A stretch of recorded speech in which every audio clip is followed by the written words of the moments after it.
Michelle's family rented a house in this country for their vacation. There were lakes and rivers nearby.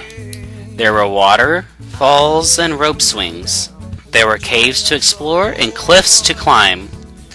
There's lots to do around here, and I know your family will have a lot of fun, said the rental agent as he handed over the keys. But I have just one warning. A warning? Asked Michelle's mom. Yes, replied the agent. It's about the woods behind the house.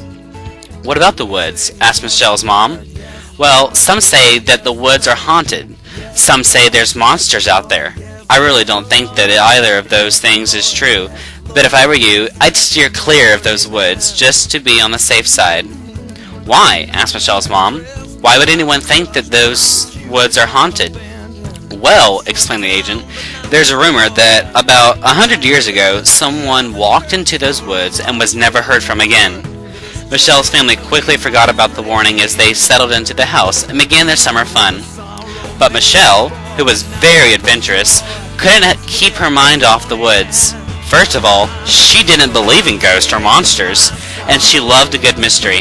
She was anxious to explore the woods and possibly discover how the men disappeared. So, while the rest of the family sat around the kitchen table playing Monopoly, Michelle went out to the back door and inside the woods. But she wasn't more than 100 steps from the house when something hit her in the face without warning and knocked her out. When she woke up, she looked around and tried to remember what hit her. But there was nothing nearby that she could have walked into. No branches that fell from the trees, no rocks, nothing. So, she stood up and continued walking, but on her first step she bumped into something. Something invisible. This time she wasn't walking fast enough for it to hurt her. So she reached out and touched it. Whatever it was. It was flat, like a wall, but she could see through it. She felt in all directions. No, it wasn't a wall. It was flat like a wall, but there was a frame around it, and a doorknob. All invisible. It was a door. She turned the knob. The door opened. But behind the door was water. She stepped through the door and looked around. Suddenly, she was no longer in the woods. She was in the middle of the ocean.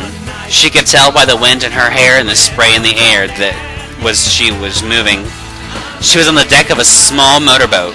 She turned to see where the boat was going. It was headed toward land at high speed. When she let go of the door, the wind blew it shut. The door was invisible from this side too.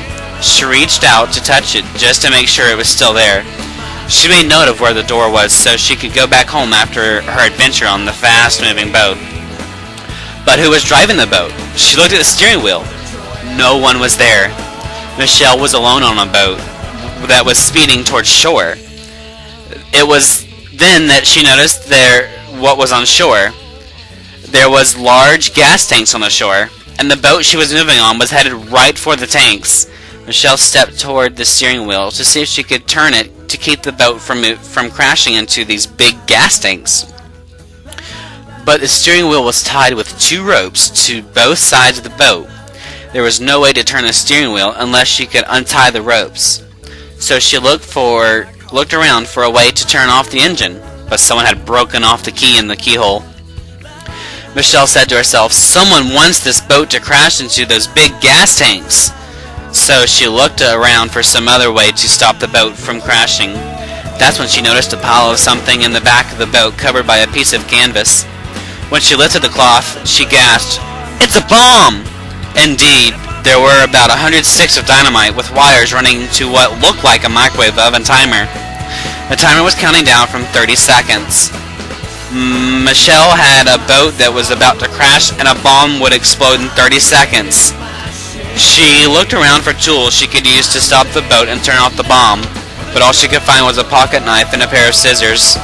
Now Michelle had to decide whether she should stop the boat and turn off the bomb or go back through the door and be safe.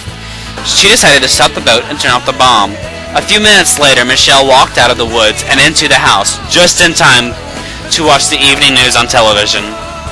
The reporter said, "No one knows who stopped the boat and turned off the bomb or how he got off at the boat, but whoever it was saved the lives of at least 10 men who were working near the gas tanks."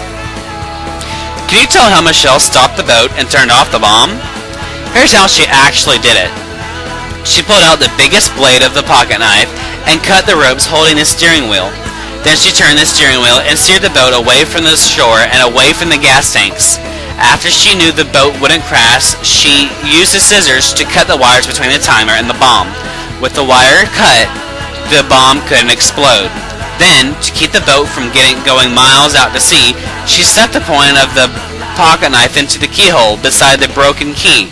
The knife point only sank into the keyhole a tiny bit, but it was enough to let her turn the engine off. Then Michelle found the door and went back through it and back home. Think about it. How are you like the girl in the story? Are you like her family?